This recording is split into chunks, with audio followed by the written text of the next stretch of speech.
Dan pemerintah dimanapun, penguasa dimanapun di dunia ini tidak boleh diberikan cek kosong untuk bisa melakukan tindakan apapun tanpa kontrol. Salah satunya adalah dari kontrol dari cabang kekuasaan yudikatif atau pengadilan.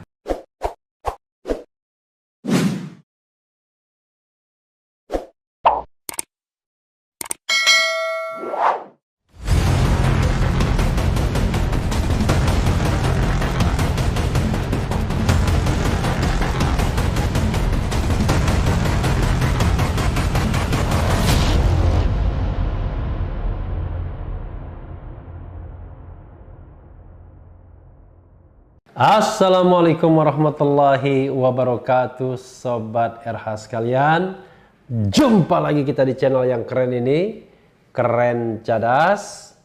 Masih kita uber soal FPI ya, Front Pembela Islam, tepatnya soal pembubaran FPI. Ini ada tulisan yang sangat menarik dari sahabat saya ya. Memang sahabat ya, walaupun jarang bertemu, yaitu Rifki S. Assegaf. S itu Syarif kalau tidak salah ya. Jadi Rifki Syarif Assegaf menulis soal FPI, judulnya catatan cepat atas kelucuan SKB pelarangan FPI ya. Jadi mati ketawa cara SKB ini ya. Dilansir di tilik.id ya. Kita bacakan saja. Malas sebenarnya harus membela FPI, organisasi yang saya pribadi tidak suka, yang baru saja dilarang untuk melakukan kegiatan serta menggunakan simbol dan atribut organisasinya melalui SKB 6 kementerian dan lembaga. Intinya, SKB tersebut menyatakan bahwa FPI tidak terdaftar sebagai organisasi kemasyarakatan sehingga secara de jure telah bubar sebagai organisasi butir 1. Karena itu, FPI dilarang untuk melakukan kegiatan dan menggunakan simbol atau atributnya butir 3, dan jika dilanggar tetap melakukan kegiatan atau menggunakan atribut simbol, aparat penegak hukum akan menghentikannya butir 4. Kejanggalan SKB ini sangat banyak. Saya coba urai satu persatu dan yang paling mendasar ya. Pendaftaran organisasi sebagai ormas adalah pilihan bukan kewajiban. Tidak ada aturan yang mewajibkan ormas harus berbadan hukum atau memiliki surat keterangan terdaftar. Periksa Undang-Undang PP 58 2016 dan Permendagri 57 2017.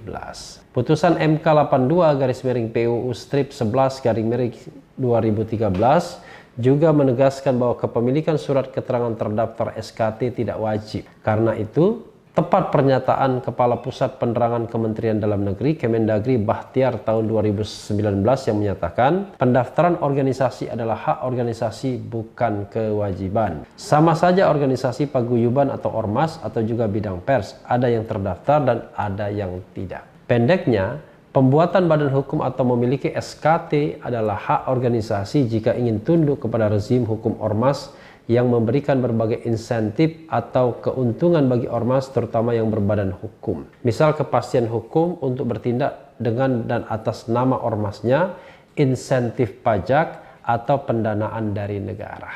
Nah, itu keuntungannya kalau mau membuat badan hukum atau membuat SKT ya. Karena itu dengan tidak diperpanjangnya SKT FPI tahun 2019, maka FPI oleh hukum tidak dianggap sebagai ormas yang dapat memperoleh keuntungan-keuntungan tersebut ya. Tidak dianggap ormas yang mendapatkan keuntungan, bukan tidak dianggap sebagai ormas ya. Larangan melakukan kegiatan tanda tanya. Apakah FPI masih boleh melakukan kegiatan yang sah tidak melanggar hukum jika tidak terdaftar sebagai ormas? Ya boleh selama memenuhi aturan. Misal, jika mau mengadakan kegiatan yang melibatkan banyak orang, di atas 300 orang, menimbulkan keramaian, perlu memiliki izin. Lihat pasal 510 KUHP, Jungto Juklap Kapolri nomor Pol /02/1295. Entah apa yang jadi dasar hukum SKB untuk melarang FPI melakukan kegiatan yang sah. Jika FPI melakukan kegiatan yang melanggar hukum, tidak perlu SKB ini pun harus ditindak pelakunya ya. Jadi Sobat RH sekalian, kalau ada kata-kata yang mengatakan bahwa ormas boleh, silakan berdiri, asal tidak melanggar hukum, melanggar ketertiban dan melanggar keamanan. Ya sudah pasti ya. Jadi memunculkan gangguan keamanan. Ya sudah pasti begitu. Jadi tidak perlu pakai SKB bahwa ormas apapun kalau dia melakukan pelanggaran hukum ya ditindak. Kalau dia melakukan atau membuat gangguan keamanan dan ketertiban masyarakat ya ditindak. Tapi tindakannya sesuai dengan prosedur hukum yang berlaku dan tidak serta-merta tiba-tiba itu menjadi alasan untuk membubarkan ormas yang bersangkutan. Membubarkan kegiatannya iya.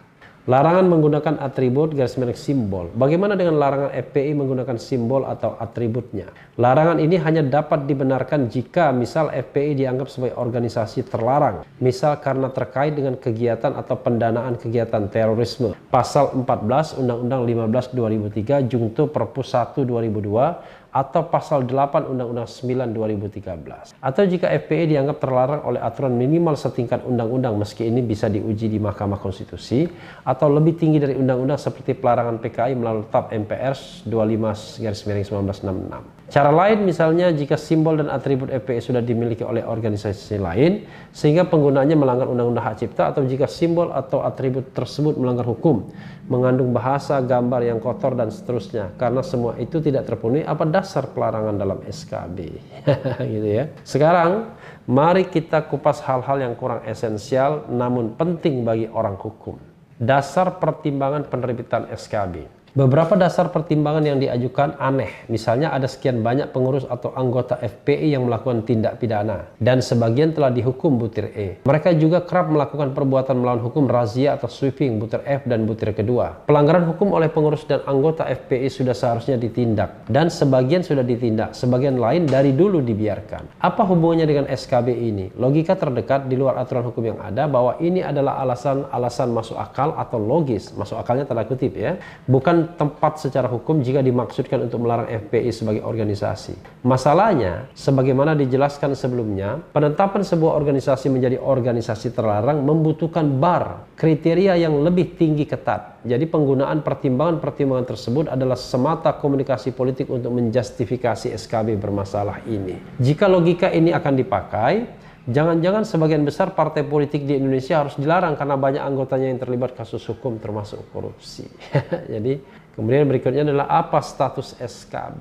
Karena objek dan substansinya tidak jelas, lebih kepada komunikasi politik atau kebijakan yang tanpa dasar hukum, maka pemerintah terkesan kebingungan dalam menentukan format hukum yang digunakan dan kemudian dipilihkan SKB. Keroyokan beberapa kementerian dan lembaga yang hubungannya dengan isu yang dibahas sebagian tidak jelas. Satu-satunya lembaga yang tepat untuk mengumumkan bahwa FPI sudah bukan ormas yang memiliki SKP tanpa dapat memberikan konsekuensi hukum atas hal tersebut selain kehilangan status dan kemungkinan insentifnya.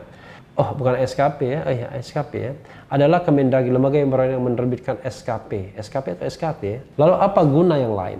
Karena FPI bukan badan hukum, pernyataan dari Kemenkumham tidak relevan kecuali ingin memberikan kesan bahwa karena ada Kemenkumham maka pasti SKB ini berlandaskan hukum dan menjunjung tinggi hak asasi manusia. Keberadaan BNPT buat apa selain ingin memberikan pesan politik bahwa FPI ada bau-bau terorismenya? Polisi dan kejaksaan, misteri terbesar adalah Kemenkominfo. Mungkin kebetulan rapat pembahasan SKB ini dilakukan setelah rapat beberapa kementerian dan lembaga tersebut mencari dasar hukum untuk memperkuat kasus Gisel. Tidak enak kalau kemudian Kemenkominfo tidak diajak tanda tangan SKB. Biar genap juga, itu hanya dugaan saya. Ya, Sobat RH sekalian ya. Kalau kita orang hukum, ya kita dengan mudah akan mengetahui kejanggalan-kejanggalan SKB tersebut. Tapi memang di masyarakat ini kadang-kadang orang tidak mau diajak berpikir secara logis menurut hukum ya. Tapi sering terlibat pada soal dukung, mendukung, suka dan tidak suka. Kalau soal suka dan tidak suka, ya saya pun nggak terlalu peduli dengan FPI ya, Front Pembela Islam. Bahkan dulu sangat tidak suka ketika mereka melakukan kegiatan-kegiatan yang melanggar hukum. Termasuk peristiwa di Monas tahun 2008 kalau tidak salah. Bagaimana mereka melakukan ya semacam dalam tanda kutip penganiayaan terhadap peserta demonstrasi dan akhirnya Munarman dan Habib Rizik ditangkap lalu ditahan dan divonis bersalah ya. Itu ada dalam wawancara saya dengan Munarman pada waktu itu. Tetapi sebagai negara hukum, sebagai negara yang menjunjung tinggi hukum dan demokrasi, ya kita tidak boleh membiarkan pemerintah, penguasa dengan semena-mena, dengan sewenang-wenang membubarkan sebuah organisasi kemasyarakatan tanpa sebuah proses atau tanpa sebuah alasan yang solid. Jadi ada solid foundation harusnya. Salah satu solid foundation itu adalah putusan pengadilan. Jadi kalau kita mau melarang sebuah organisasi kemasyarakatan sebagaimana dikatakan oleh Rifki Assegaf, alasannya itu harus betul-betul ketat dan tinggi. Jangan alasan-alasan yang katakanlah anggotanya terlibat sweeping, anggotanya terlibat jaringan teroris, anggotanya ini dan anggotanya itu, yang sebenarnya tidak bisa semata-mata, semena-mena ditimpakan kepada organisasinya. Itu tanggung jawab individual. Maka dalam konteks ini, Sobat Era sekalian, sama seperti partai politik. Apakah adil tiba-tiba kemudian orang meminta Gerindra dan PDIP dibubarkan karena kadernya terlibat dalam kasus korupsi, yaitu Edi Prabowo di Gerindra, Juliari Batubara di PDIP. Lalu orang minta juga agar Golkar dibubarkan karena tidak tanggung-tanggung ketua umumnya Setia Novanto dan sekjennya Idrus Marham juga terlibat tindak pidana korupsi. Balik ke belakang lagi kita minta Demokrat dibubarkan karena ketua umumnya Anas Urbaningrum juga terlibat, termasuk anggotanya yang ngeri-ngeri sedap itu juga Jero Wacik dan kemudian Sultan Batugana. PKS juga kita minta dibubarkan karena Presiden PKS pernah terlibat kasus korupsi. Dan masih banyak lagi. Maka semuanya harus dibubarkan kalau begitu pendekatannya. Jadi kita harus mengambil sebuah pendekatan yang reasonable, ya. Reasonable itu adalah ya masuk akal. Jangan sampai kemudian pemerintah terkesan menjalankan praktik yang suka-suka dan itu membahayakan demokrasi. Sekarang barangkali sebagian besar atau sebagian orang ya bertepuk tangan yang tidak suka FPI misalnya karena FPI dibubarkan, karena HTI dibubarkan. Padahal itu bisa kena dengan organisasi apapun. Kalau tidak salah, ILUNI pernah dibubarkan. Jadi ILUNI itu adalah Ikatan Alumni UI yang kembar organisasinya, ya. Tapi kemudian dibubarkan salah satunya oleh Kementerian Hukum dan HAM. Jadi intinya tetap sama juga, ya. Jadi nah di sini ada berita ya, pemerintah justru berangus Ikatan Alumni UI, ya kan? Kemenkumham bubarkan Ikatan Alumni UI, mengapa?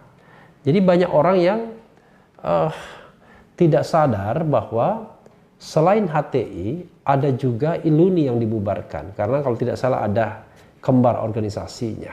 Hanya memang itu tidak ada memunculkan soal gejolak politik.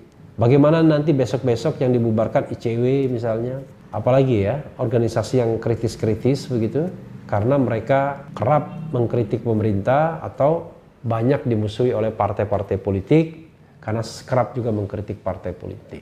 Jadi Sobat Era sekalian, orang-orang di pemerintahan bukan tidak sadar mengenai hal ini. Sekelas Profesor Mahfud MD, sekelas Profesor Edi Hiaric, ya, kalau didiskusikan soal ini pasti paham bahwa tidak boleh menghukum seseorang tanpa alasan yang jelas dan measurable. Kendati ya dalam hal ini misalnya pemerintah diberikan hak untuk bisa membubarkan terlebih dulu sebuah organisasi yang saya sendiri tidak suka, tidak mendukung ketika Perpu Ormas dibuat, ya, disahkan. Saya termasuk orang dari sedikit ahli hukum yang bersuara keras pada waktu itu. Ya, yang lainnya juga menentang ada beberapa. Kenapa? Bukan HTI-nya, bukan FPI-nya, bukan ILUNI-nya. Tetapi bagaimana demokrasi dan hukum ini ditegakkan. Artinya kalau memang organisasi itu mau dibubarkan, ya harus ada solid foundation-nya, dasar yang kuatnya. Nah, salah satu dasar yang kuat itu adalah putusan pengadilan. Tidak bisa kita kemudian memutar video deklarasi atau apapun. Tetapi video-video tersebut sama sekali belum pernah dibawa ke pengadilan sebagai bukti yang sah untuk membubarkan organisasinya. Padahal dalam saat yang bersamaan, tidak hanya video sweeping atau video FPI mendukung ISIS yang beredar, tapi juga video di mana FPI melakukan upaya kemanusiaan di Aceh misalnya. Jadi Sobat Era sekalian, kita hanya bisa menghimbau agar pemerintah tidak melakukan hal-hal konyol berikutnya ke depan. Walaupun tampaknya sebagian orang mendukungnya karena terjadinya pengelompokan politik yang membuat rasionalitas hukum kita dan konstitusi kita jadi terbelenggu. Ya, sama seperti perdebatan mengenai Perpu Ormas kemarin. Rata-rata yang pro rezim, ya, pro penguasa akan mendukung Perpu Ormas. Padahal kita tahu Perpu Ormas tersebut sungguh merupakan produk yang sangat tidak demokratis, yang memberikan kewenangan kepada eksekutif untuk bisa membubarkan organisasi apa saja tanpa due process of law. Jadi jangan karena kita tidak suka dengan suatu kaum lalu kita berbuat tidak adil. Dan pemerintah dimanapun, penguasa dimanapun di dunia ini tidak boleh diberikan cek kosong untuk bisa melakukan tindakan apapun tanpa kontrol. Salah satunya adalah dari kontrol dari cabang kekuasaan yudikatif atau pengadilan. Ya, sobat daerah sekalian, mudah-mudahan ini memberikan pembelajaran lagi, walaupun sudah ada beberapa video pembelajaran sebelumnya. Dan tulisan dari Rifki Syarif Assegaf ini yang dulu aktif di LAIP, ya, Lembaga Independen Pengawas Peradilan kalau tidak salah, juga memberikan pengayaan kepada kita bahwa soal SKB ini ada dua soal yang sama, bahasanya sama ngawurnya, dalam tanda kutip ngawurnya, ya, sama ngaconya dalam tanda kutip, ya, biar tidak terkesan bahwa saya menyerang gitu, yaitu bahwa satu, substansinya bermasalah karena memberangus, karena bertentangan dengan demokrasi, hak asasi manusia dan konstitusi. Kedua, prosedurnya juga bermasalah karena tidak taat azas, tidak taat hukum. Dan ketiga, formatnya juga bermasalah, SKB itu, ya. Apa yang dituangkan dalam SKB itu bagi Rifki Assegaf misalnya ada banyak kelucuannya. Jadi tiga itu, sobat daerah sekalian, substansinya bermasalah, prosedurnya bermasalah, format SKB-nya itu sendiri juga bermasalah. Mudah-mudahan kedepannya negara ini makin baik, dan kita tetap bisa memelihara demokrasi, konstitusi, dan hak asasi kita. Itu saja sobat daerah sekalian. Yang penting tetap di channel ini, karena di channel ini Anda akan dirayu, ditipu, dibaperin, dicecar, diuber pula di jalur khusus. Karena channel ini adalah channel yang mengancam, memeras, dan membenci. Jangan lupa subscribe, like, comment, and share.